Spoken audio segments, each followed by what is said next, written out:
Hello, everybody, to the AgBioData webinar. Today we have Dr. Sean Wilkinson. He's going to talk about the FAIR principles of computational workflows. I know a number of us work on a number of workflows, either for our research that we generate for the databases or even just the workflows that we have to remap some of the data that we have for our databases. For the introduction for Dr. Wilkinson, Dr. Sean Wilkinson is a research scientist in the Workflow and Ecosystem Services Group at the Oak Ridge Leadership Computing Facility, OLCF. Before coming to the OLCF in 2019, he worked as a postdoctoral fellow with high energy physicists, having previously worked with pathologists to complete his doctorate in biomedical engineering.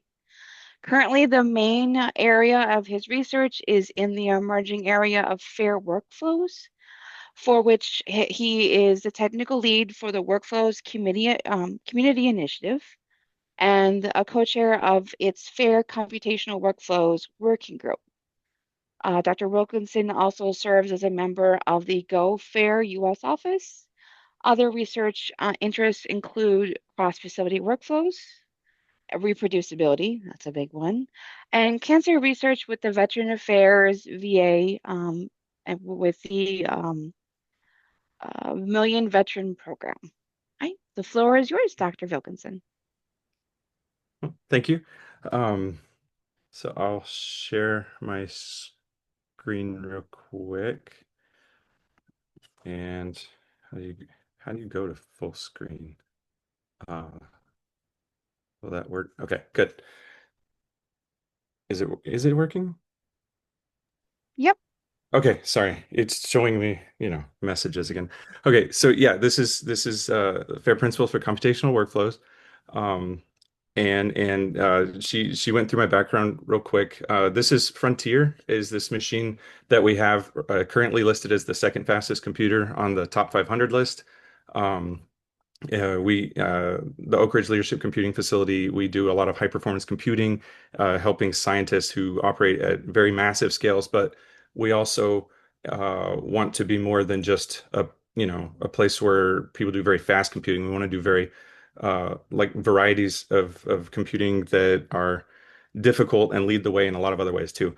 The reason I even had this slide about this varied background is um, because I'm not in agriculture, and I apologize sort of in advance. I don't know exactly what y'all do, but I'm actually really excited for the opportunity to talk to y'all because it really helps inform the work that I'm going to talk about, and I'm hoping that we can find some room to collaborate on in the future. But anyway, the title of the talk is The Fair Principles for Computational Workflows. The FAIR principles you're probably pretty familiar with, a lot of you. It's about making artifacts findable, accessible, interoperable, and reusable via machine actionable metadata in ways so that you can share and discover and reuse the artifacts by yourself and by other people. You probably know a lot about this. Computational workflows, a lot of, most of us are doing these on some level. They automate scientific methods and processes. It turns out no one really knows what a workflow is. Everyone has their own definition and they're all right. But it turns out there's not a strong terminology, um, even to work with these as sort of these abstract objects. Um, so I'll try not to get like super theoretical, but the truth is there's not a ton of theory on it anyway. It's a pretty practical subject. So, just as a brief overview of the FAIR principles, because occasionally, this is the first time some people are hearing it sometimes. But it stands for findable, accessible, interoperable, reusable. The biggest idea behind findability is making sure that metadata and data are findable for humans and computers using persistent identifiers, rich metadata.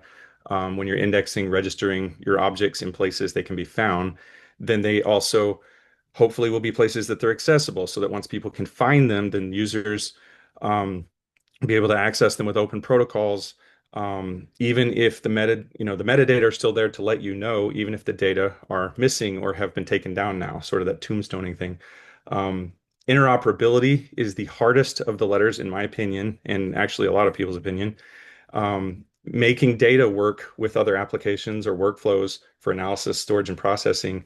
Um, yeah, just making sure they're machine processable metadata using standards. We usually look at the FAIR principles in terms of data. Um, what I'm going to talk about here is how you apply FAIR beyond just data. And interoperability is it just ugh, it's the hard one. And then reusability, the overall goal of FAIR is to make things reusable, but specifically it sort of zooms in on metadata standards, data usage licenses. Are you actually allowed to reuse the data, provenance, where it came from, that sort of thing. Um, but like I said, what are computational workflows? Um, it's deceptively hard. I've spent more months than I even want to admit in our working group, which I should have talked about more, but I will talk about it a lot today. Is it's a debating exactly what is the workflow. Some possible definitions for what a workflow is for example, a program of programs. That's like a shell script or sort of, at the basic level of stitching together these analytical workflows. Um, More computer sciencey people talk about it in terms of directed acyclic graphs, like DAGs of tasks. And when they illustrate those, they tend to look like the figure on the right. And you see these constantly in like workflow presentations. The more mathematical people will talk about compositions of transformations for data. Um, and they are, but that's less practical. My personal favorite, and it sort of triggers people, one definition we were playing with in the working group was that they are simply programs that use workflow management systems. And it drove people nuts because it's circular, but it's also not wrong. But perhaps an analogy for this, in the Department of Energy, we are talking quite a bit about ecosystems of computers. Like we have supercomputers at our center, but there are other supercomputing centers. And how could particular users or scientific campaigns be able to use all of these sorts of things? How to gather data directly off of observational facilities, ranging from things like microscopes up to particle accelerators, and move that data to be processed. And so workflows are sort of the natural analog on ecosystems that programs sort of hold on a computer in that classic way we look at it. The way that we ended up solving this in our working group was drawing a picture until we all agreed that at least this seemed to work. So workflows, according to our group at the moment, you see in the top middle, it says components. One of the big things about workflows that we decided is that they're made of components. And obviously these may be things like scripts and programs, but in current days, they also involve things like machine learning models or reference data. And data as a workflow component was weird to think about at first, but if you think about things like, for example, in genomics, when they are they have test data that they're checking against the human reference genome. When we say we sequenced the human genome way back when, that's a reference data set. So we would consider that a component in our way of looking at it. These components can be rearranged in different ways. That's that same illustration about, like, directed acyclic graph kind of thing that we were talking about. The two main ways that we talk about workflows are either looking at it by task or by the objects being manipulated, which is kind of what's here. But at the bottom, what you see in the center is a workflow management system. There's there's this huge list we have, and I'll mention it later, but there's something like 360 known systems that are workflow management systems. People write them. They write fresh ones all the time, sometimes just because they're unaware of previously existing ones, but they all work kind of in the same pattern. They take inputs like parameters and your experimental data.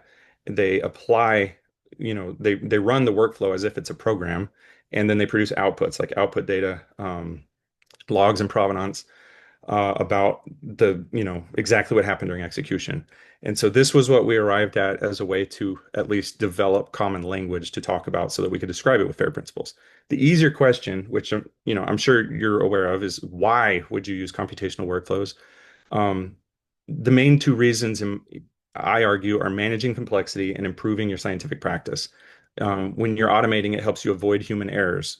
You don't end up having a person logged in under the wrong account, moving data that wasn't supposed to move on that network or leave that particular zone. This is really important in things like health data, nuclear secrets. There's various places where data is not allowed to move. And automating it helps you keep that from happening. It also helps you use the right tool for the right task. So you don't just have one big, ugly program, which is still a valid workflow. But as you're able to break it down into these components, like we talked about, then you're able to enable automatic expert optimizations. So especially when we're using these incredibly expensive and customized kind of computing systems like we have at OLCF, um, by the, they're hard to take advantage of to their fullest. And so being able to write at higher levels of abstraction lets other people who have made really fancy tools help your stuff run faster and ultimately improves your science. But also fully automating the experiment enables you to repeat an experiment, to reproduce results, and to reuse part or all of the methods for what you were doing, so other people don't have to reinvent the wheel. And I've spelled that out because it turns out sometimes people have some confusion over the R in fair. There's a lot of R words. The one in R or the one in fair is reusability, but these others are incredibly important and they're very related as well. Obviously, as you mentioned earlier, I'm very interested in reproducibility as well. Um, but where I'm personally interested in all of these things is that as you're automating and you're using workflows as this abstraction to think with, um, we're moving, you know, there start to be more and more moving pieces. And we know that with any system, they only get more complex. But do they have to feel more complex? Can we find ways to make things simpler? Um, and in particular, can we make them simpler for the user? But that makes you ask a question, who's the user nowadays? Humans have been programming for a long time. That's who always did it. But nowadays, people are pair programming with, AI, like Copilot and things like that. Eventually, machines are going to write quite a bit of code. If you've not actually tried asking, for example, ChatGPT to write you some pieces of code, it's it's scary good. It's pretty cool, but also to actually take advantage of those things in the future, we're going to, there's certain things we're going to have to do to prepare. Workflows ultimately to me end up feeling like that picture to the right about the self-operating napkin. It's a famous cartoon by Rube Goldberg. The man lifts his spoon, and after a variety of different things happen, including throwing a cracker at a parrot, um, it automatically wipes the soup from his mustache. And that's what workflows feel like to me is this long line of knocking this over, and now the ball rolls and dominoes and everything else. But ultimately, autonomous workflows are a higher form of automation, and that's what I'm aiming towards. I'm not going to talk about it too much today, but it's about exactly what they are, but that's what I'm aiming at. But surprise, the need to automate is a need for fair data. And so these feel sometimes like disparate concepts or separate concepts, I guess I should say, in my head and in other people's heads. But fair data are essential to the future of human machine collaboration and autonomous machine to machine communication.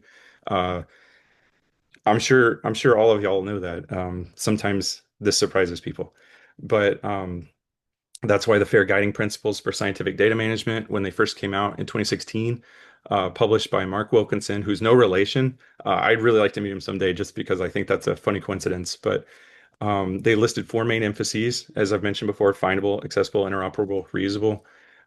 They published it in Nature Scientific Data, and the main point is that the FAIR principles strongly emphasize metadata to enable machine actionability. And I've highlighted there, but it's going to be really small, a quote that's in the abstract. This is like really key to, or it was really key to me understanding FAIR, what it was really for, is distinct from other initiatives that are, improving the quality of data in various ways. FAIR puts specific emphasis on enhancing the ability of machines to automatically find and use the data in ways that happen to help people. And that was really key. That was when I realized why FAIR is it extends all the way into these other places to help science scale overall. It's not just about making nice data and being a good citizen. So a natural evolution of that was the FAIR principles for research software, which a lot of folks are not familiar with, but it's the same idea. You're looking at software itself instead of data sets as something to be reused and shared so that others don't have to reinvent the wheel. And you're packaging it in certain ways, focusing on persistent identifiers and metadata, so that yeah, so it can be reused, shared, discovered, reused. It's different a little bit from data because software is executable, uh, and it's made of components. It turns out the component part is kind of weird. Another weird thing about software is it tends to increase in like the versioning. New versions of software tend to change more quickly, at least in my own experience, than new versions of data. Um, so there's some extra complication in that, but it still emphasizes metadata strongly for the same reason, which is machine actionability. And and so that was the starting point for where we were looking at workflows. Um, our group, the Workflow Community Initiative Fair Workflows Working Group, and I apologize, I shouldn't have glossed over this earlier. Um, our so the Workflows Community Initiative, it's free to join. I highly recommend it. The website's actually workflows.community. And I'll have a link to that later. But the working group itself, we were looking at workflows and saying, do we need to tailor the software principles, for example, to apply FAIR to workflows? Workflows, I said earlier that there's a lot of different kinds of definition, but our general consensus is that they're pretty much software made of components that may or may not be software. Um, so how would we need to tailor the software principles?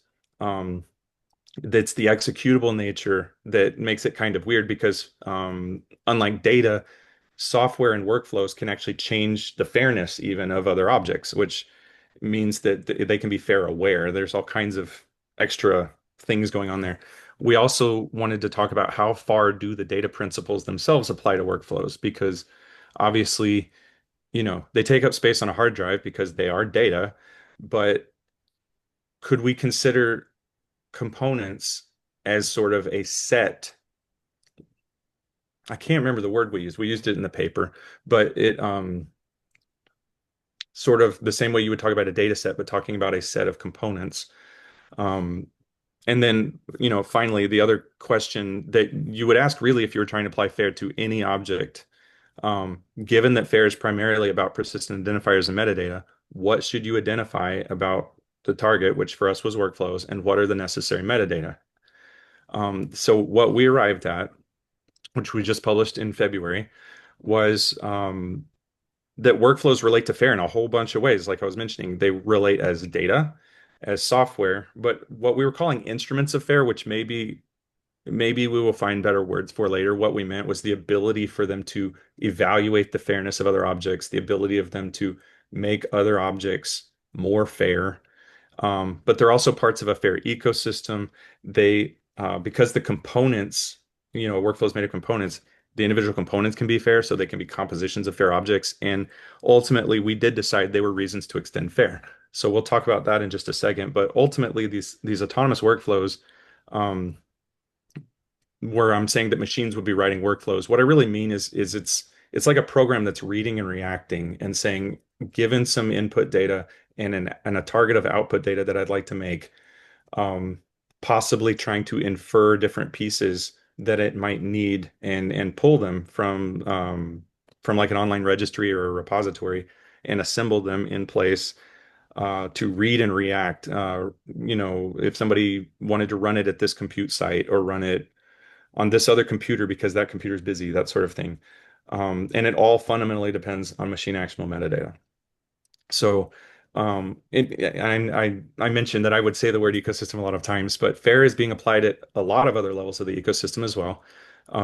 What I have here, when I say early appearance, is because I feel nervous saying first appearance because it's hard to do literature searches. I know where the first appearance of of the FAIR principles for scientific data was, though, and after that. But as you can see from this table, it takes a couple years from the first appearance of it in the literature to where people sort of arrive at a full table of principles like Ten Commandments style. These are the principles that we think, and ultimately they can be updated as well. I think the scientific data principles have mostly stayed the same, but the research software people are currently looking into have these proved useful? Do they need editing? And so they may change even a little further in the future. People have also looked at applying them to open hardware, um, and especially AI and machine learning models and data sets. The argument there is that the data sets are sufficiently different from ordinary data in, say tables or something, that perhaps they should be described with different metadata to help accommodate incorporating these things into workflows. And then facilities and instruments is pretty new as well, thinking about it in this way that it matters where you run your programs, where you execute your workflows, um, at a facility on a particular computer, for example. And so they've mostly looked at that in terms of instruments like a microscope at a particular facility, or, for example, the Hubble telescope. I think this is crazy, but and I may misunderstand it, but the Hubble telescope is not itself an instrument. It would be more like a facility because it has multiple instruments on it. It has multiple cameras and some other different things that, if you were running specific codes on these kinds of things, you would need to note that if somebody was going to reuse it, that it really only kind of runs on this. So that's what those are about, and I'm interested in seeing where those progress to as well. As far as the actual principles we arrived at, so what this table is findability itself. I've broken these down by letter. Um, what you see in the right column is it says, like, for example, SF1. So those are the principles it's based on from software, and the D stands for data, because those were the two things we were especially drawing on to determine how do workflows, like how are they affected? Um, well, how do they inherit sort of from these other things? They're kind of data, but they're kind of software. The two I highlighted here particularly is because they they're slightly different. Especially if you're unaware of the FAIR principles for research software, then these two, they're about components and about versioning. That's one of the big differences between data and software. And that was one of the things that we determined was important for workflows. But obviously, for findability, a workflow and its associated metadata should be easy for humans and machines to find. And we do that through identifiers. Um, it was weird to use language like components of the workflow representing levels of granularity. It sounds weird. We borrowed that directly from the software people because it's very difficult to define exactly what a component is too. And components, especially if it's software, has components. It's all kinds of crazy. Um, it sounds easier than it is when you actually try to pin it down when there's not good definitions. But obviously, um, findability, primarily about things like identifiers. Accessibility, um, it's pretty much the same as it was for software and data. What we determined was that yes, a workflow and its metadata should be retrievable via standardized protocols, but we didn't see that they needed to be the FAIR principles needed to be extended in any way for workflows that wasn't already true for data and for software. So you still want to have components that are retrievable by identifiers using a standard protocol. The protocol should be open and free, universally implementable. I'm sure you all have experience with what happens when this is not true. When there's like, I have these horror stories that we collected for this one paper we wrote where you could only download the files from a very specific, super old server with really old software, and everything was encrypted in an insane way. Um, when these are things we always take for granted if we're mostly getting data over the web, but if you're getting them off of specific servers from specific agencies and things, this can be a problem. And so we still felt like it was important to include it. Interoperability, as I mentioned, is like the hardest letter. What you'll notice over in the right column is these numbers start not lining up very good anymore, and the principles start to inherit weird from I and from R. This took us quite a while to determine how best to organize this, but um, we determined that a workflow should interoperate with other workflows, and the components should interoperate, and that was a lot of headaches. But exchanging data and metadata, interacting via APIs, described by standards, and how to capture all of that. In particular, the reason I've highlighted I2, metadata and workflow use vocabularies that follow FAIR principles, is because none of us could really understand why that disappeared from the software principles. It may have been an oversight.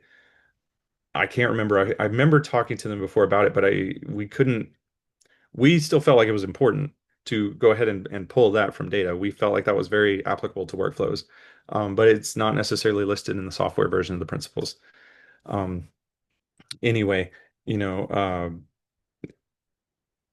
gosh, even talking about interoperability is it's it's a lot, but the workflow abstraction also.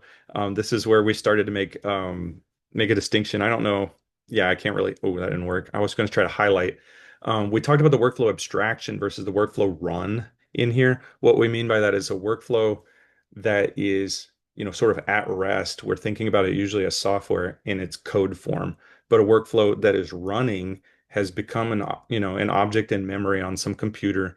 And so we need to, when we talk about provenance for the code, is different from provenance of what happened when it executed. Exactly, for example, from a high performance computing's perspective, which nodes it ran on and exactly when and all kinds of things like that. Um, so we do make that distinction in some of these principles also between the abstraction and the workflow run itself.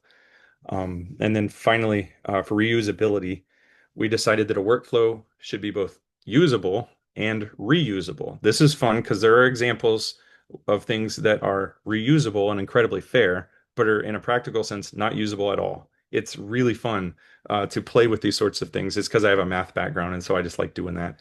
But the big the big thing that's interesting to me on this slide, at least, is that R1.1 and R1.2, you see over in the on the right column, they both descend from the same two principles. It's not a mistake. We felt like that was actually important, that the workflow be released with its own license and components also be given their own clear licenses. Um, this is part of us discussing whether a fair workflow meant that the workflow source code, for example, was fair, or whether the workflow and all of the components that it draws on must also be fair too. And that's actually not fully decided. It's still an active topic of debate. But much is the same as for data and for software. Workflows should include qualified references to other workflows, meet domain relevant community standards. And I want to highlight that part because of the community part. A lot of FAIR is defined in terms of communities, and it was very helpful to our group that we had people from different communities like bioinformatics, geosciences, climate sciences.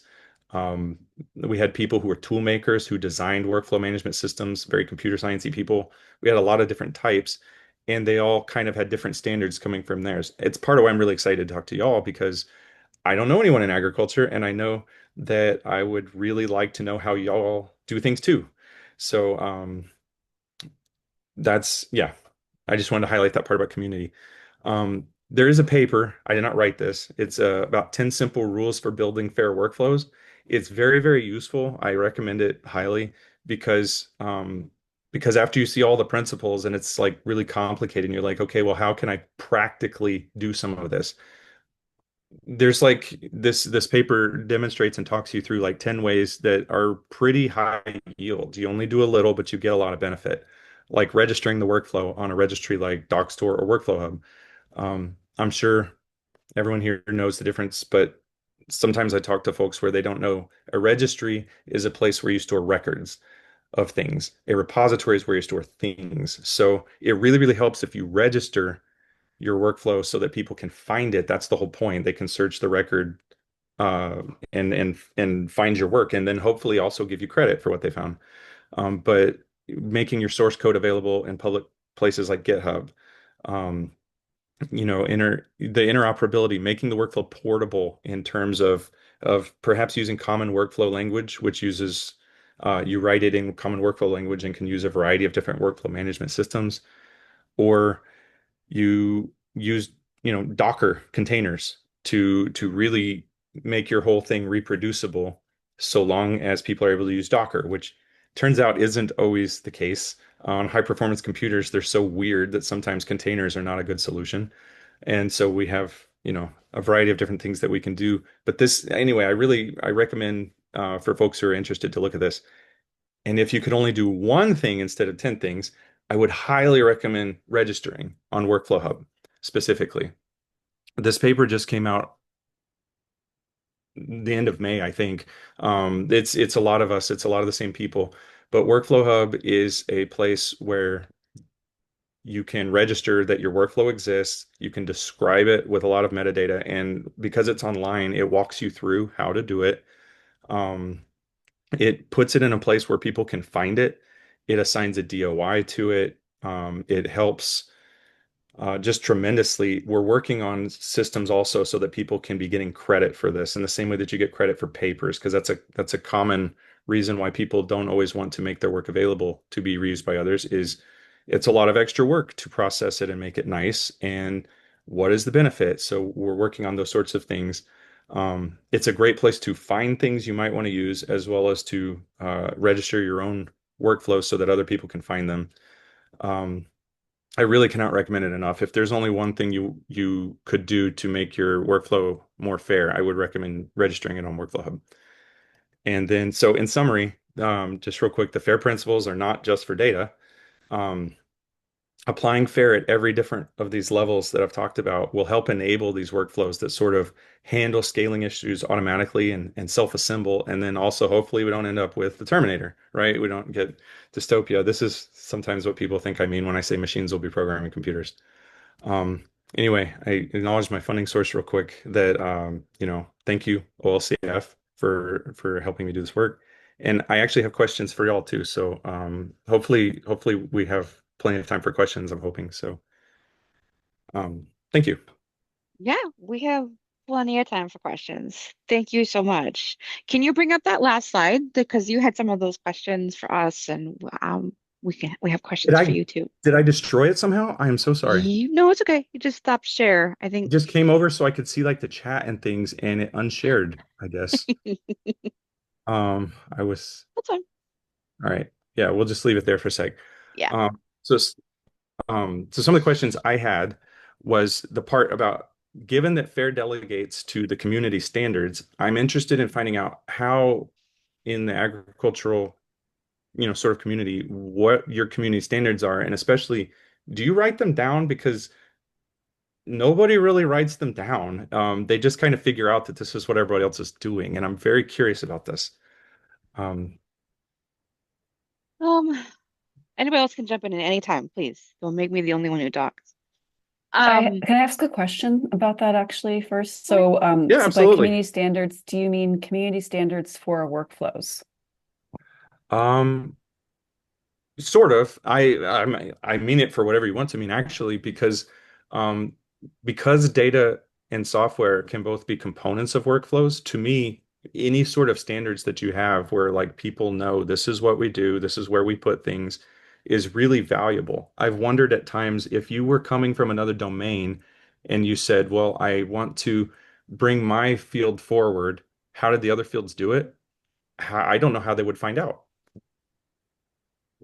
Mhm.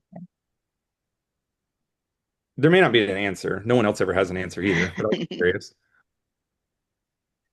I Um, know for workflows, for at least for myself, there has not been a lot of like standards.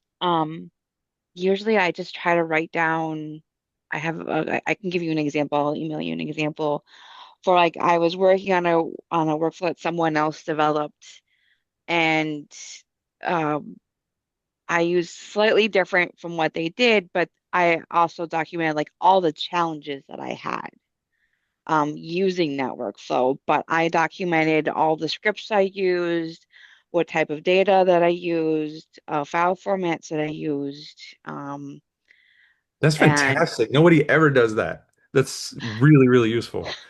Um, yeah, how did you do it? Did you just make a big like plain text yeah. file and you just wrote things No, down?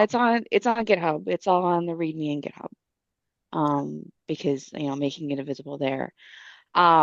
I was also going to make a nice little graph to show how like mine was different than the others, but of course that got dropped off on the side. I haven't made a nice workflow graph to show it, but I was just trying to show that I did this, but it was quite different. So No, like that, but that's like we also have other workflows like for data curation that we do for our group, and I can show you that again, but it's very specific on what type of data it is. Um, so it really depends on that. Monica? Yeah, and first of all, I really like your talk. Thanks. thank you. It's a lot of interesting issues that we should be grappling with too.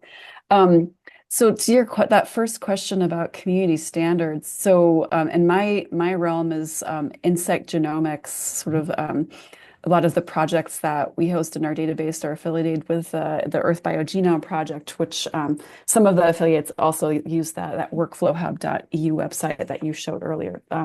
But in terms of Awesome. the workflows, so there are a lot of standards in the genomics realm for the data, Mhm. community standards that are being documented through these larger genome projects like Earth Biogenome, et cetera.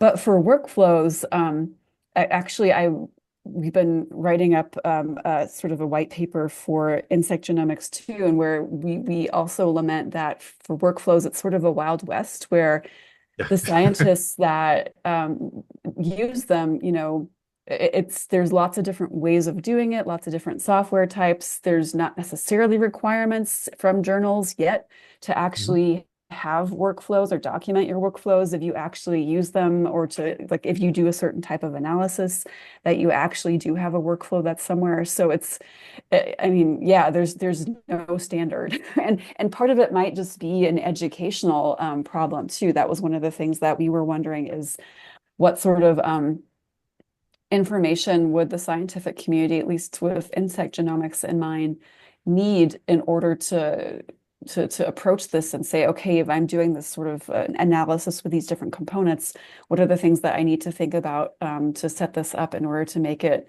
the main thing that we were thinking about was the reproducibility aspect from a Mhm. publishing perspective. So Yeah. so yeah, I'd say zero for workflows, as you mentioned, because it's sort of confusing right now, and I think there's an educational gap on given how quickly that's proliferating where we're at right now. Yeah, it's wild. I mean, the second question that I have here, for example, do you use workflow management systems? This link, if you go to it, that has like 360 plus workflow systems on it. Um, and a lot of them are very fully featured. A lot of them were written because either somebody was unaware of other systems or they just wanted to do something their way, and that's totally cool. Um, I feel like there's no way we're going to arrive at a system where everyone does exactly the same thing. But I do feel like if you describe your workflow well, if we figure out how to describe it correctly, it may end up being that AI stitches it all together for us to give common interfaces. I don't know. Yeah.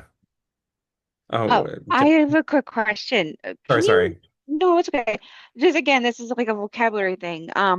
What do you mean by a workflow management system? Are we talking like SnakeMake or Nextflow or Yes. okay. Yeah. So Snake Make, Nextflow, those are some famous ones. There's some traditional ones like Pegasus that have a really long history. And we talk about this a lot where I'm at in the computing center because in order to take full advantage of some of these machines, they're so big that if you can use a workflow management system to help gain parallelism. So if you only have you have a simple task to do, but you need to do it a few million times, for example, you can write the code to try to coordinate that, or you can use a workflow management system. So that's what we mean by that. But when you look at the list, they are various levels of maturity. Some of them have different kinds of features. Some only run in the cloud. Some only run on or are only useful on high performance computers and that sort of thing. Some only run when Java is installed, and all of those are completely fine. Um, but because it's the Wild West, like Monica was saying, then there's some common steps to the dance of how you use them, and that was part of what made our working group tricky was trying to figure out like nobody ever decided what a workflow was, but we're all using them in various forms, right? If you're not using workflow management systems, by the way, I do highly recommend a few of them. If people, um, if you don't have one yet, I recommend using some. So sounds silly to say that, but um, Well, I'll yeah. be perfectly honest. I I don't know if you would call this a workflow management system, but I basically just use Slurm a lot to organize everything. basically like if I know I need to do this program after that, I just add in this learn like after this is finished, add Mhm. in, this job. That's basically what I really do because I just felt like Nextflow and SnakeMake were so over my head.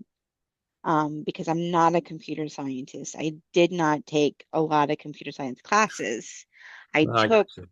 data science classes. I know Perl and Python and Awk and Bash, but when we were getting into SnakeMake and Nextflow, again, just because that's what I know, I was like, I don't get it. This just seems too much. Yeah, and that's part of the reason I think there's been so many different systems created and developed is because um, there's a lot of learning curve to learning how to use a particular system. You can use most systems to do most things if you hack them hard enough. But some systems are definitely more useful for particular cases. And that's why, for example, SnakeMate has it's got users in a lot of different domains, but it has a lot of users in the biosciences because that was kind of where it started and where a lot of the people developed out the tooling and told each other, you should use this. Here, I'll show you how. And and then once they've done that though, and they produce a SnakeMake workflow, then the other people have to decide like, do I want to learn SnakeMake to use that workflow? And this is where sort of, our principles are coming into play and trying to figure out what do people need to write down to even make use of other people's things. How would they find it? If you found it, how would you use it? Did you record context of the machines it would run on? Things like that. Um, another thing, just another question that I had for y'all is, are any of y'all interested in getting help to verify your workflow? Our working group, a lot of the time, um, like when we do all of this thinking about workflows and we know about workflows, it can be helpful for us too if someone will volunteer a workflow that we can look at and say, okay, here's what you would do to do it, as like a case study. Um, it's it's the kind of thing we would help people with. And also, if people are interested even in learning how to register on Workflow Hub, um, then these are the kind of things I guess to talk to me about. If you're interested, later on, just contact me. But those are my main questions for y'all. I don't know if y'all had questions about the talk. We do have a comment on the in the chat. Sudan Sudash posted a link to kind of like a user guide workflow, for an example that you I'm might be gonna interested in try to looking. get the link without killing my sharing thing again. Well, we've gone through your Oh, is it questions. peanut Yeah, base? Okay. peanut base. Yeah. So I'm Um, not familiar with it, but I'm looking at it. Um, if anybody else has some questions, please either chime right in or post it in the chat.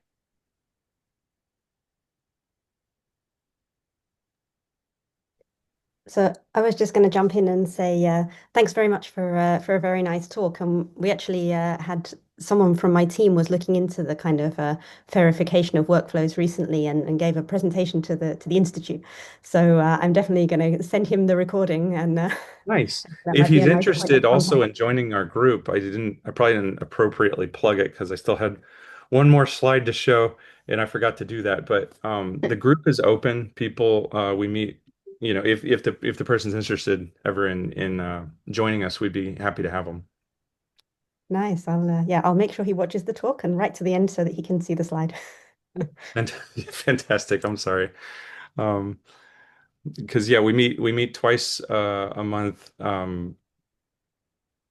would say most of the people are probably in Europe, and but we meet twice a month, and of those meetings, we hold two meetings, one for European time zones and one for Australian time zones, so that people are able to attend. The paper that we wrote, I think it was like maybe 19 countries, like 22 or 23 authors, like 19 countries or institutions, 11 countries. Like we have, you know, a broad bit, but we try to make it so that lots of people can attend if they're interested. So, Yeah, that's very nice to have two time zones. There are two meeting times for different European time zones. And anyhow, um, but no, I'll, this. Go ahead. I'll ask a question. Uh, you had that slide where you had the 10 simple rules, uh, Yes. 1 second. and it seemed like there was one little bubble at least that kind of suggested that testing formed an important part of kind of what components need to be. Formalized testing, I guess. Um, Okay. Formalized testing. Which one was that? I guess I'm probably getting that from the test that. Oh, there it is. PyTest. It's over here, sort of by test that, PyTest life monitor. Yeah, and I guess I'm wondering. I mean, I'm kind of trying to connect this with the question you asked about data standards.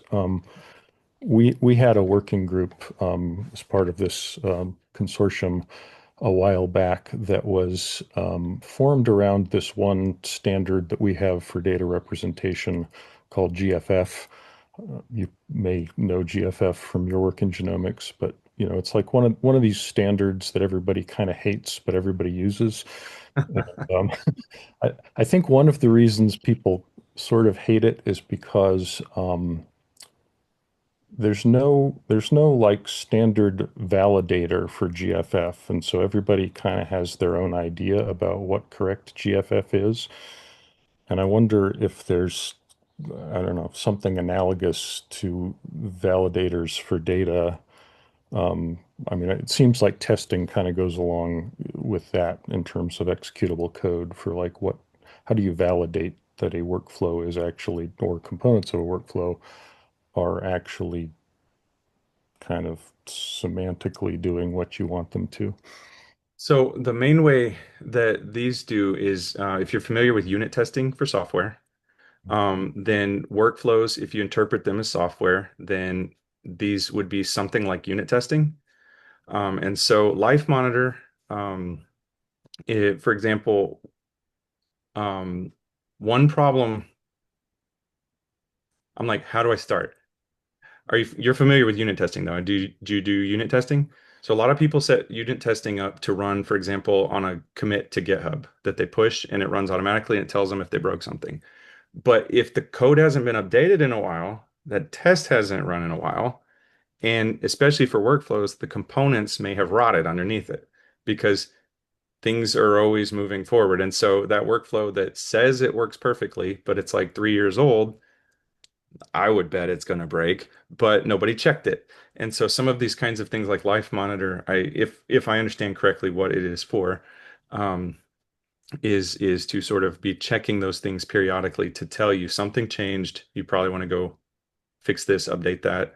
And you would do it by unit testing by saying we expect these outputs or these kind of files or this sort of outcome when we run the code, and then you can set that up with these automated testing frameworks.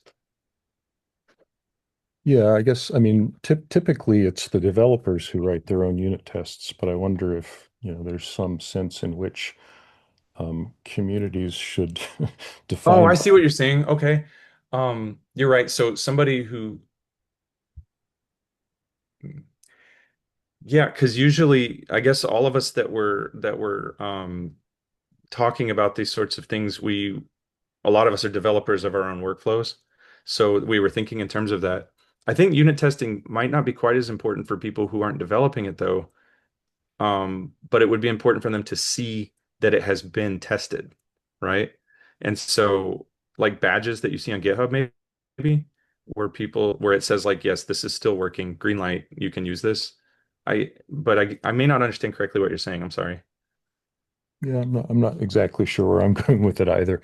I guess what I'm sort of thinking is, there's a role for um, people being able to integrate their idea of what certain components should be able to do into workflow validation. So maybe it's something that the developer of the component hasn't really thought about as being a requirement for the way it should behave. But if it were to actually be usable in terms of a certain workflow, it would need to be able to do this. And So it's, I guess what I'm kind of trying to grope towards is that, um, maybe the sorts of testing that workflows need is a little bit different, and needs to be more extensible, than just like doing unit testing on individual components. I do agree with that part, yes. And that's an interesting thought. I hadn't really thought about it that way before, so thank you. I'll just have to think on it more. By the way, I was glad you cleared up the fact that you're not related to Mark Wilkinson. I There's a part of me that kind of hopes maybe I'll get some accidental citations because they'll think I'm him or something. Because that fair paper's got like 13, 14,000 citations. I mean, like I wouldn't hate it. But yeah, no, I'm no relation.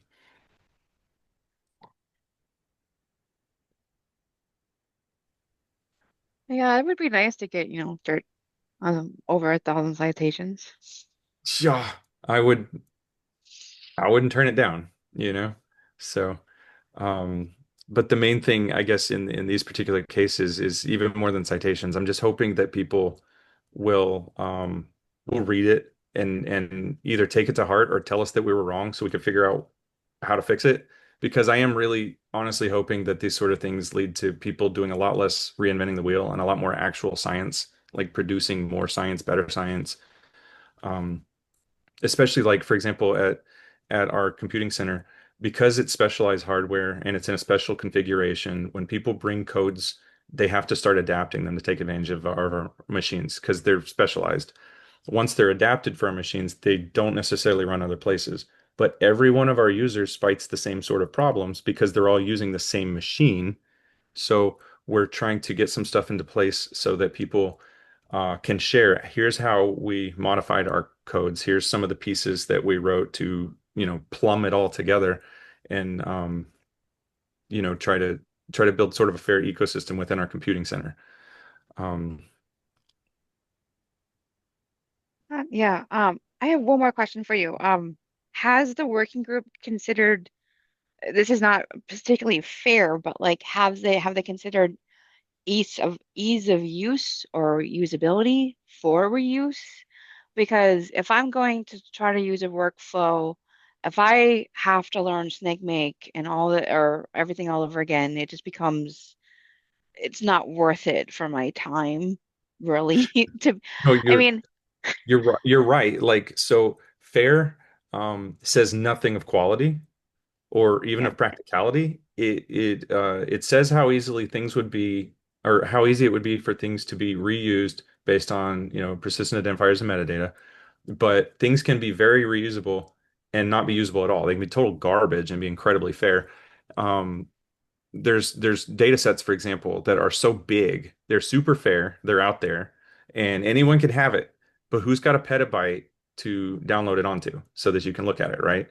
And these sorts of things happen where it's like it's reusable, but it's not usable. Or software, like you said, with a learning curve on it, it's incredibly fair, but it's mhm. still difficult to use. How do we fix that?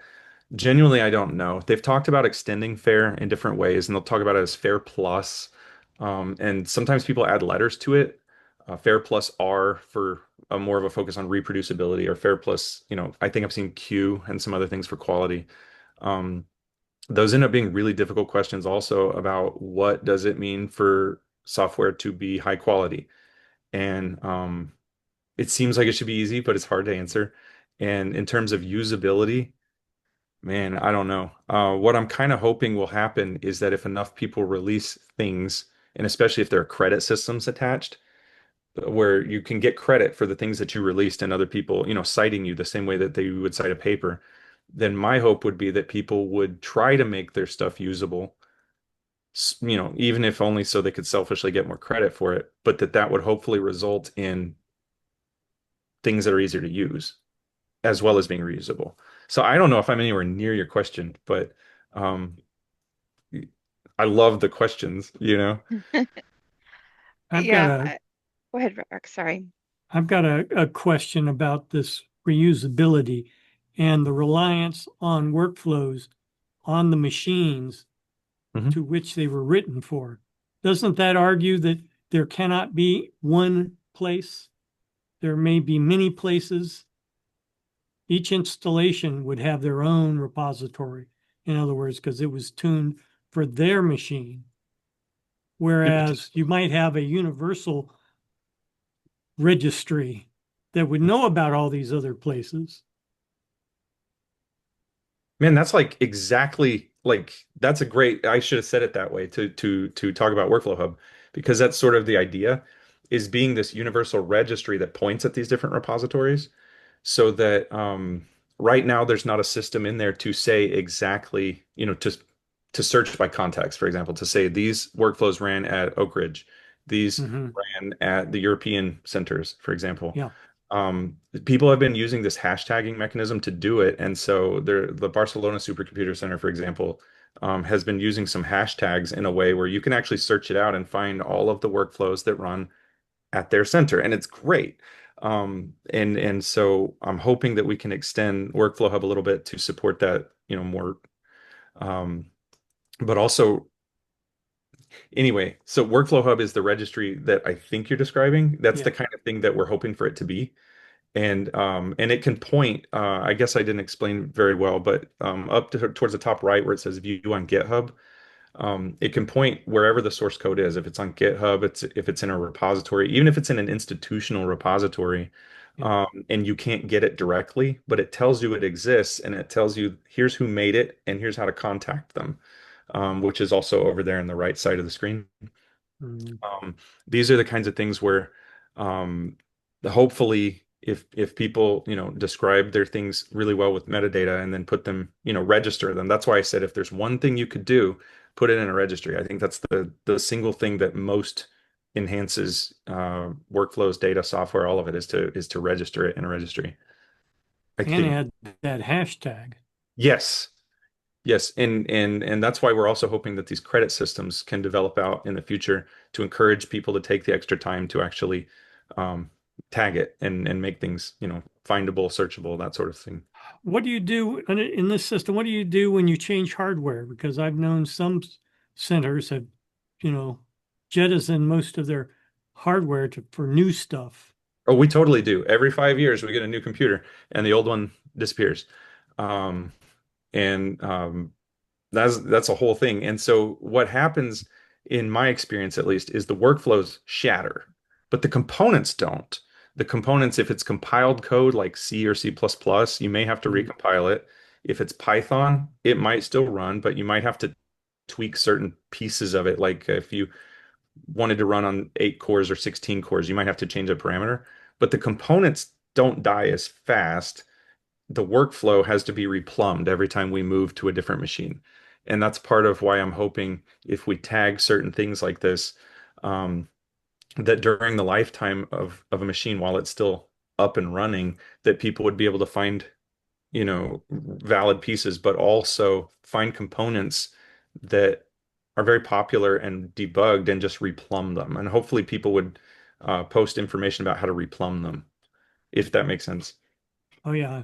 It sounds like the old maxim, there's no such thing as a free lunch. There never is.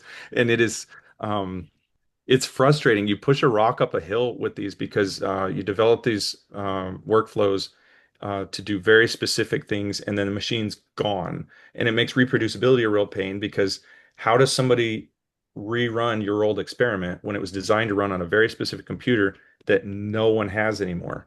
And it's not like commodity hardware, so no one can really even reproduce the hardware. And so that's another one of those weird places where like the reusability ties into the reproducibility, but they're not precisely the same. Anyway, I love that topic. Sorry. Well, we have come to our hour, and this has been a great discussion. This has been really good. Thank you, I Sean, for appreciate it. coming. And thank you for inviting me. I really enjoyed it. I hope that if any of y'all have questions in the future, if you want to collaborate on things, just let me know. I absolutely, we would also love to see you at the group. So, I think I Yes, accidentally killed some. Sorry. it's great. Well, thank you again. This has Thank been you. superb. Thank Yep. you. Well, thank So, you.